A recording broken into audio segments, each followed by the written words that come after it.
بالبركة عليكم، حج مبرور وسعي مشكور وذنب مغفور.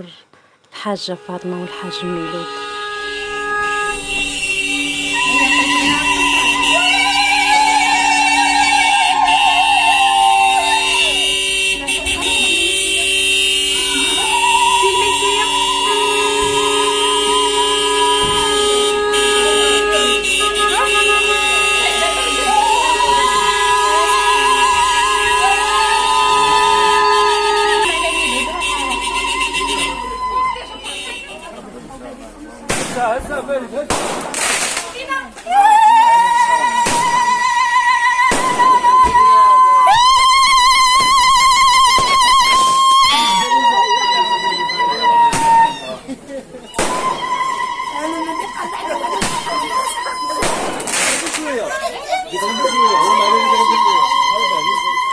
الحمد لله الحمد لله اللي جيتوا بخير، جيتوا بخير لوطنكم وبين ولادكم ولعائلتكم وبين جيرانكم. مرحبا بكم وألف مرحبا بكم.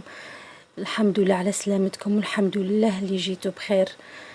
والله فرحة كبيرة، نعمة الجوارين، نعمة عشرة أشحال من عام والله قاعدين محبة بيناتنا. الله يدومها محبة وصلة وجورة يا رب العالمين. باسم عائلة بن سالم وعائلة الزين نقدم تهانينا الحارة لعائلة معمر. نقول لكم بالبركة عليكم جوارينا، بالبركة لحجاجنا يجوا بخير الحمد لله، وعقبال أفراح أخرى إن شاء الله. ونقول لعمي الحاج بن يبقى بن سالم، نقولها بالبركة عليك عمي، الحمد لله اللي جيت بخير، والله يدوم الفرح عندكم وعندنا إن شاء الله. وبالبركة عليكم أختي نيبال معمر.